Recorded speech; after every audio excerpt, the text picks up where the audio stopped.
80% 하락이 와도 저는 별로 신경 안 쓰는 스타일이에요. 성격이. 저랑 비슷하신 네. 것 같아요. 5, 6년 동안 한 주도 네. 안 팔고 뭐 버티는 것도 저는 가능합니다. 예. 그래서 이제 저는 이런 그 방법을 써보기로 이렇게 했는데 네. 근데 이제 이 10배 이상 오르는 주식들은 특징이 있습니다. 돈 버는 사람은 단순하게 생각합니다. 이 책에서는 변동성이 높은 주식 시장에서 어떻게 이 멘탈이 흔들리지 않고 인내심을 발휘할 수 있는지 그 하우투를 정확하게 여러분들께 말씀드립니다. 현실적인 조언과 더불어서 주식시장에서 실제로 어떻게 플레이해야 되는지 이런 구체적인 내용에 대해서도 제 책에 담았습니다. 네, 반갑습니다. 한주주입니다. 오늘 주주총회에는 좀 특별한 분, 특이한 이력을 가지고 계신 분을 모셨습니다. 천백만 대표님이십니다. 네, 안녕하세요. 대표님 안녕하세요. 네, 안녕하세요. 반갑습니다. 여기 유명하신 분들만 나오는 것 같은데 이게 제가 또 나왔습니다. 아닙니다. 저도 뭐 그렇게 유명한 사람은 아니지만 그래도 이제 좀 열심히 경제 크리에이터로서 소통하고 있는데요. 네네. 네, 대표님 간단하게 저희 주주님들께 소개 한번 부탁드립니다. 네, 저는 그 주식 디지털 자산 연금의 그 자산 투자 가이드라는 책을 쓴 천백만입니다. 천백만은 그 본명은 아니고 필명입니다. 이 책의 그 부제는 그 노후 준비를 위한 투자 인문학입니다. 그런 만큼 노후 준비를 위해서 투자를 하자 이런 컨셉으로 쓰인 건데요. 그 저는 자산 투자에 있어서 가장 중요하다고 생각하는 게 그 자산의 속성을 제대로 이해하는 거라고 그렇게 생각을 합니다. 그래서 자산의 속성에 대해서 인문학적인 접근을 많이 시도한 그런 책입니다. 최근에 이제 또 그거 이제 그만두고 이제 TV 드라마 대본 쓰는 일을 또 갑자기 그쪽에 꽂혀가지고 하고 있습니다. 네, 되게 저는 그게 아까 전에 특별한 이력을 가지고 계시다라고 말씀을 드렸는데 대표님께서는 원래는 원유 트레이딩 업을 하시다가 그리고 또 투자자로서도 하시다가 해외로 유학도 가셔서 영화 쪽에서도 일을 하셨어요. 그래서 영화 쪽에서의 일이 경력이 상당히 길죠. 네, 제가 영화를 한 7, 8편 받았고요. 국내외에서 최우수 작품상도 4개 우와. 4개 받았습니다. 네. 그리고 현재 또 영화제 위원장도 했었고요. 현재는 우와. 서울영상위원회 이사로 지금 일하고 네, 있습니다. 이 정도면은 이제 투자 전문가가 아니라 영화 전문가로 모셨어야 되는 거 아닌가 싶기도 한데 오늘의 이 주주총회 이야기가 여러분들께도 큰 도움이 될 수 있을 거라고 믿습니다. 네, 그러면 제가 천백만 대표님께 좀 질문을 드려보려고 하는데 대표님께서 이렇게 다양한 삶의 경험들을 가지고 계신데요. 그런 것들을 통해서 어떤 투자 철학을 갖게 되셨는지가 좀 궁금합니다. 이 철학이라고 하면 이제 좀 뭐한데요. 제가 이제 그 찰리 먼거께서 네. 그 1994년에 그 USC 경영대학원 강연에서 하신 말씀이 있거든요. 네. 이제 누가 물어봤습니다. 만약 젊어지신다면 어떤 투자를 하겠느냐 예. 이런 질문을 했는데 자기는 젊어지면은 훌륭한 기업이 규모가 작을 때 네. 이제 예를 들면 월마트 예를 들었거든요. 규모가 작을 때 회사 초창기에 그걸 찾아내서 투자를 하겠다 이런 얘기를 하셨습니다. 예. 지금은 회사가 너무 커져서 하지만 그렇죠. 네, 근데 이제 저는 이제 곰곰이 생각을 오랫동안 했는데 개인 투자자한테는 저는 이게 가장 좋은 방법이 아닐까 이런 생각을 합니다. 그래서 이제 저는 현재 이 방법을 이제 실천을 하고 있는데 예. 종목당 네. 이제 최소한 10배 이상 오를 수 있는 그런 주식들 몇 년에 10배를 5, 생각하시나요? 6년에서 5, 6년에 10배요? 예, 5, 6년에서 10배 아니면 네. 그 이상 상승할 수 있다고 판단되는 종목 위주로 이제 현재 포트를 짜보려고 노력을 하고 있습니다. 예. 근데 이제 저는 이 방법은 절대 일단 남한테만 권하지 않습니다. 왜냐하면 네. 통상적으로 이 과정을 보통 견디지 못합니다. 그럼요. 5, 6년 동안 계속 이렇게 지지부진하다가 어느 순간 딱 그 특이점을 맞이해서 확 이렇게 뛰어오르는 시점인데 그때까지 기다리기가 참 어려울 것 예, 같아요. 그것도 보고 하락하면 또 이제 네. 멘붕해 갖고 팔아버리고요. 맞아요. 또 20, 30%또 오르면 또 못 참고 팔아버리거든요. 네. 근데 이제 저는 성격상 이런 걸 견딜 수 있는 그런 성격입니다. 네. 저는 80% 하락이 와도 저는 별로 신경 안 쓰는 스타일이고요. 성격이. 저랑 비슷하신 네. 것 같아요. 5, 6년 동안 한 주도 네. 안 팔고 뭐 버티는 것도 저는 가능합니다. 예. 그래서 이제 저는 이런 그 방법을 써보기로 이렇게 했는데 네. 근데 이제 이 10배 이상 오르는 주식들은 특징이 있습니다. 예. 첫째는 당연히 성장성이 큰 주식이고요. 성장성? 네. 두 번째는 이 수년간의 손실 후에 네. 흑자로 전환되는 이제 딱 그런 기업들이죠. 적자에서 이제 흑자로 예. 전환되는 타이밍? 네, 그래서 이제 이런 기업들은 매출이 일단 늘어나면 네. 당연히 영업이익이 늘어나고 그럼 이제 주가는 기하급수적으로 올라가게 되죠. 그러니까 그냥 오르는 게 아니고 엄청나게 오릅니다. 예. 이제 가장 강력한 흐름은 이때 나타나는데 네. 그러니까는 이익이 증가하면 동시에 PER이 증가를 하게 되는 거죠. 근데 예. 이제 저 무슨 말인지 좀 이렇게 설명을 잘 하기 위해서 제가 이제 책에서 예를 찾았는데요. 여기 이제 그 자료를 보시면 예. 그 이제 북미의 기업인데요. MTY 푸드라는 그 프랜차이즈 회사가 있습니다. 예. 이 회사 이제 주식이 보면 2003년에 예. 주당 34센트였는데 네. 10년 후에 이제 34달러가 됐습니다. 네. 그러니까 10년 만에 정확히 100배가 올랐습니다. 우와. 이 주식이. 근데 이제 이 회사가 10년 사이에 그 EPS를 보면요. 예. 12.4배가 증가했습니다. 근데 주가는 100배가 올랐습니다. 그러니까 주가가 이익에 비례해서 오른 게 아니고 기하급수적으로 올랐습니다. 왜 그러냐면 PER 때문입니다. 그러니까는 2003년에는 이 회사 그 PER이 3.5였는데 2013년에는 PER이 26으로 올라갔습니다. 그러니까 이제 성장성이 큰 주식들은 매출과 이익이 늘어나면 동시에 PER이 올라갑니다. 그래서 예를 들면 이익이 10배 올라가고 그러면 또 PER도 10배 올라가면 10 곱하기 10은 해서 100배가 올라가요. 그런 주식이 되는 거죠. 네, 그래서 큰 폭의 이익 증가 그리고 예. 이에 따른 높은 멀티플 적용 예. 이 두 가지가 합쳐져서 이제 주식은 10배, 20배씩 심지어 100배씩 오르는 거죠. 그러니까 이제 그래서 저는 이제 현재는 적자이거나 또는 이제 그 적자 비슷한 수준이지만 성장성이 크다고 열심히 공부해서 크다고 판단되는 종목 그래서 5, 6년 후에는 폭발적 이익과 매출이 이제 폭발적으로 늘어날 기업을 찾는데요. 그럼 이제 이건 그때 가서 PER도 높아지게 되니까 예. 이제 그 주가가 많이 오르는 거죠. 네. 네, 그러면 제일 우리가 여기서 집중해야 될 거는 적자에서 흑자로 전환되는 그 과정 중에 있는 그 기업을 잘 선별해내는 거겠네요. 그때 이제 좀 종목들을 정리하는 거 그런 네. 식으로 해도 굉장히 네. 좀 저희가 해볼 수 있는 방법일 것 네. 같습니다. 공부해야 될 것이 상당히 많겠죠. 네. 그 회사에 대해서 좀 깊이 있는 이해가 필요할 거고요. 네. 지금 주식 시장이 굉장히 좀 혼란스러운데 네. 현재 시장이 어디쯤 와 있다고 생각하시는지 궁금합니다. 제가 이게 잠깐 작년 10월로 한번 돌아가 보겠습니다. 예. 그러니까 작년 저도 이제 1100만 TV라는 유튜브 채널을 취미삼아 하나 하고 있는데 네. 제가 작년 10월 22일에 제 유튜브에 영상을 하나 올렸어요. 예. 이제 그게 뭐냐면 10월 21일에 주가 바닥 신호가 나왔습니다.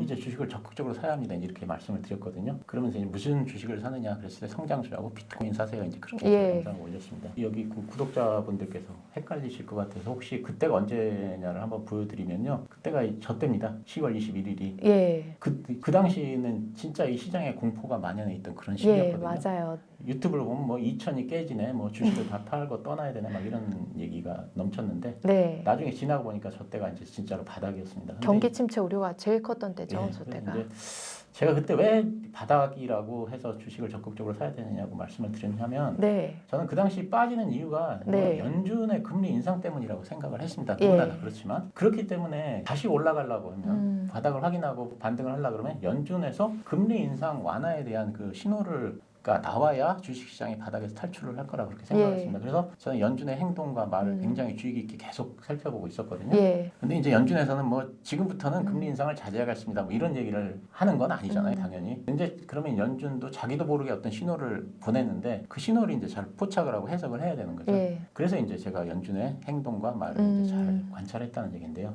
근데 이제 10월 21일에 예. 그 월스트리트 저널에 기사 하나가 찔렸습니다. 네. 이 기사는 이제 연준의 비공식 대변인이라고 하는 네. 그 닉 티밀하우스 기자가 쓴 건데요. 요 기사입니다. 바로 보시면요. 네. 지금 보시는 기사는 이제 이 기자가 자기 혼자만의 생각을 쓴 건 아니고 연준과 이제 교감을 해서 쓴 기사인데요. 그러니까 연준이 하고 싶은 말을 월스트리트 저널을 통해서 이제 알려줬다는 건데요. 그 이 기사를 제가 그때 봤을 때 연준의 그 깊은 이 고민이 그대로 딱 느껴졌습니다. 경기 침체 때문에 금리를 올리기는 힘들다. 근데 인플레 때문에 금리를 내릴 수도 없다. 그래서 이제 이래저래 어쩔 수 없는 진퇴양난이다.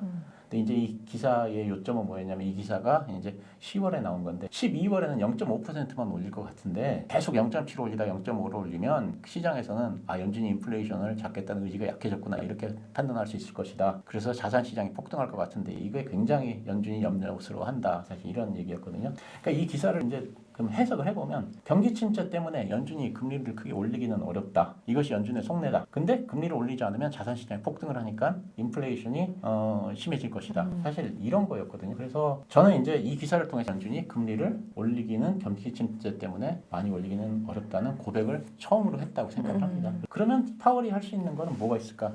실제로는 그렇게 할 수 없으면서 그냥 입으로만 계속 강생리형 발언을 하는 겁니다. 그러면 이제 시장이 그때는 흔들릴 거지 않습니까? 그러면 여기에 속지 말고 이거는 다 뻥카니까 흔들릴 때마다 주식을 사야 된다. 사실 이런 얘기를 했고 또 그런 얘기를 말씀드렸었죠. 2023년에 주식시장의 그 상반기 같은 경우에 좀 주식을 적극적으로 매수를 해야 되고 주식시장의 시나리오에 대해서도 어떻게 보면 이야기를 해주신 거고 네, 워런 버핏이 이런 이야기를 했습니다. 10년 동안 보유할 주식이 아니면 단 10분도 나는 보유하지 않겠다 이런 이야기가 굉장히 유명하게 회자가 되고 있는데요. 현 시점으로 볼 때 10년 안에 10배 이상 상승할 걸로 예상하시는 되는 그런 섹터 혹은 주식 이런 것들이 있을까요? 저는 이제 주식을 하는 방법이 이제 섹터를 본 다음에 종목을 찾는 방법이 있고 네. 그냥 종목을 찾는 방법이 있지 않습니까? 네. 근데 이제 저는 섹터를 보기보다는 개별 종목에 집중을 하는 스타일인데요. 그래서 이제 제가 작년 말에 이제 어느 재테크 채널에 나갔다가 네. 이런 얘기를 했더니 이제 그 종목을 몇 개 공개를 해봐라 이제 그렇게 예. 얘기를 하셔가지고 제가 5개를 거기서 말씀을 드렸거든요. 오, 예, 기대됩니다. 네, 여기서도 그래서 여기 해주시겠죠? 그걸로 한번 말씀을 드려볼게요. 네. 그래서 이게 제가 5개 얘기를 했어요. 루닛, 이오플로우, 지노믹트리, 레인보우 로보틱스, 비트코인 이렇게. 비트코인이랑 이오플로우랑 네. 루닛은 코인인가요? 아니에요, 다 종목입니다. 종목인가요? 비트코인만 코인이고. 예. 그렇게 해서 지금 보시는 종목들인데 지금 보시는 이제 종목들이 제가 네. 이제 5, 6년 안에 10배 이상 갈 것으로 개인적으로 생각하는 종목들이었습니다. 예. 그래서 이제 이때 제가 말씀드린 날이 12월 23일인데 예. 그래서 이제 12월 23일하고 오늘 이제 레인보우 로보틱스 많이 오른 건 알았지만 저 정도로 많이 올랐나요? 많이 올랐습니다. 예. 그래서 제가 평균 예. 내보니까는 네. 3달 만에 수익률이 109%. 와, 대표님 괜찮은 거 수익률 아닌가요? 아주 네. 훌륭한데요. 물론 단기간이지만 더 길게 가져가시겠지만 그래도 레인보우 로보틱스를 당시에 발굴을 해서 투자를 하셨다는 것도 정말 대단하신 것 같습니다. 이 중에 이제 비트코인하고 레인보우 로보틱스 모르시는 분은 없을 것 같고요. 예. 이제 이오플로우도 웬만한 분들은 다 아세요. 예. 루닛은 이제 세계 그 최고의 그 기술력을 가진 그 의료 관련 AI 스타트업입니다. 루닛은 그 여러 AI 그 기술 경연 대회에서 마이크로소프트, 구글, 뭐 IBM 등 빅테크들을 다 제치고 여러 차례 계속 1등을 할 만큼 그 의료 AI에서는 세계적 압도적인 1등을 하고 있는 기업인데요. 이 분야에서는 이제 글로벌 1등이라고 해도 별 문제는 없습니다. 근데 이제 뭐 이 종목 다 설명할 수는 없으니까 예. 제가 그 중에서도 가장 덜 오른 네. 이 지노믹들이 한 종목에 대해서만 좀 설명을 한번 상세히 드려볼까 네네. 생각을 합니다. 네. 그 앞으로 저 지노믹트리가 좀 10년 동안 10배 정도는 좋게 오를 수 있을 거다라고 하는 믿음을 가지고 설명을 그렇죠. 해주시는 거죠? 기대해 보겠습니다. 예, 그 지노믹트리 잘 모르시죠? 저런 예. 조그만한 종목들 네. 스타트업들입니다. 저기 다 루닛, 이오플로우, 지노믹트리, 레인보우 로보틱스 다 스타트업들이거든요. 예. 그리고 이제 레인보우만 지금 흑자고 사실상 지노믹트리도 연결로는 흑자였는데 이제 실제적으로는 적자한 이제 자 그런데 그 지노믹트리는 세계에서 두 번째로 이제 대장암 진단 키트를 만든 의료기기 업체인데요. 그런데 이 제품이 세계에서 첫 번째로 만든 제품보다 가격이 더 싸고 성능이 더 좋습니다. 근데 이제 저는 그 주식을 볼 때 세계에서 두 번째로 개발했다는 그런 점이 사업적으로 굉장히 메리트가 있다고 생각을 합니다. 예. 무슨 얘기냐면 세계에서 첫 번째로 만들면 그 제품을 위한 그 인프라도 깔아야 되고요. 어떤 제품인지 홍보도 해야 되고 정부 허가를 받기 위해서 여러 가지 비용도 써야 하고 그래서 우리나라 스타트업이 아무리 좋은 제품을 만들어도 세계에서 첫 번째로 만들면 상품화가 굉장히 어렵다고 생각을 합니다. 국내 기업이군요. 네네, 다 예. 국내 기업입니다. 예. 근데 이제 그 두 번째로 제품을 만들면 첫 번째로 제품을 만든 회사들이 이미 이런 걸림돌을 거의 다 제거를 했기 때문에 이제 시장을 훨씬 수월하게 개척할 수 있습니다. 예를 들면 자동차를 세계에서 첫 번째로 만들었다. 그러면 이제 운행에도 좋다는 정부로부터 허가도 받아야 되고 또 특히 도로도 만들어야 되고 뭐 소비자들한테 자동차라는 게 이제 안전하다는 인식도 시켜야 되고 이런 비용들이 굉장히 많이 들어갔지 않습니까? 그렇죠. 근데 이제 두 번째는 그런 거 없이 그냥 자동차만 잘 만들면 되니까 두 번째로 제품을 만든 회사에 대해서 저는 굉장히 그 주목을 많이 하거든요. 근데 이 두 번째로 제품 만든 회사가 첫 번째로 제품을 만든 회사보다 성능이 더 좋고 가격이 싸다. 그러면 이제 잠재력이 굉장히 커지는데 예. 이걸 가장 잘 보여주는 사례가 메디톡스입니다. 예. 자, 보톡스는 미국의 엘러간이라는 회사에서 세계 최초로 개발을 해서 상업화에 성공을 했는데요. 네. 그 이에 메디톡스가 세계에서 두 번째로 보톡스를 만들었는데 이 메디톡스 제품이 보톡스 그 엘러간 제품보다 성능이 더 좋고 가격이 네. 저렴했습니다. 그럼 어떤 주가 흐름을 보여주느냐? 지금 보시는 것과 같은 주가 흐름을 보여줍니다. 예, 메디톡스도 어마어마하게 상승했죠, 최근에. 이제 그 보톡스가 나왔을 때를 이제 말씀드리는 건데요. 네. 2011년에 13,137원 하던 주가가 2018년에 71만 원까지 올라갔거든요. 네. 그 무려 54배가 상승을 했습니다. 네. 그래서 아까 말씀드렸듯이 매출과 이익이 늘어나면서 시장에서 높은 PER을 인정해줬고 그래서 이런 어마어마한 상승을 보인 거거든요. 자 이제 다시 지노믹트리로 돌아와서 지노믹트리는 미국의 그 이그젝 사이언시스라고 하는 그 세계에서 이 회사에 이어서 세계에서 두 번째로 이제 대장암 진단 키트를 만들었는데 성능은 더 좋고 가격은 더 저렴합니다. 근데 이제 그 제품을 보시면 가장 중요한 게 이제 민감도와 특이도입니다. 네. 민감도는 암이라고 진단하는 음. 거고요. 특이도는 암이 아닌 것을 암이 아닌 것이라고 진단을 하는 겁니다. 오, 이게 근데- 민감도, 특이도가 상당히 높은 걸로 그래서 이제 확인되네요. 지노믹트리 제품을 보면은 민감도 특이도가 경쟁사 제품에 비해서 굉장히 높고요. 예. 검사 비용도 압도적으로 저렴합니다. 오. 성능도 뛰어난데 가격도 저렴하다. 이제 이것이 지노믹트리 제품이거든요. 그러면 미국 보험사 입장에서는 지노믹트리 제품을 사용하지 않을 이유가 없는 거죠. 그래서 의학 전문가들은 금년 3분기에 네. 이 방광암 진단 키트가 미국 시장에 진출하면 1등은 사실상 예약을 해놨다. 그리고 이제 더 중요한 점은 지금 전 세계적으로 이런 진단 키트를 방광암 관련 진단 키트를 개발조차 하는 회사가 없다. 이거거든요. 방광암 진단 키트는 아직 국내에서 판매하지 않고 있습니다. 그래서 이게 따라서 지노믹트리의 국내 매출은 이 대장암 진단 키트에서 좌우되는데 이제 지금 보시는 표가 대장암 진단 키트의 지금 보시는 차트가 이제 대장암 진단 키트의 국내 매출을 보여주거든요. 2019년에 6천만 원 매출을 시작을 해서 2021년에 3억 원, 그다음에 작년에 20억 원, 이제 금년에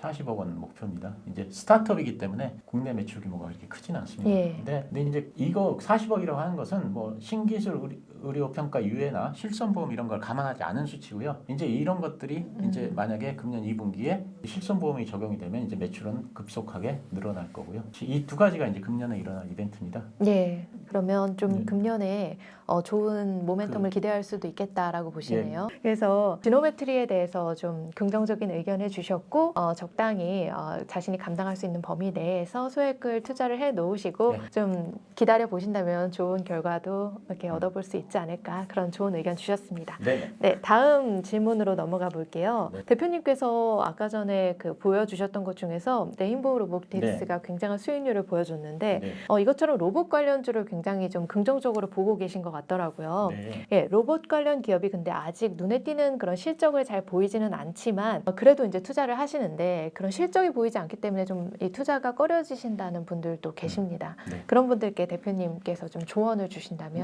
그러니까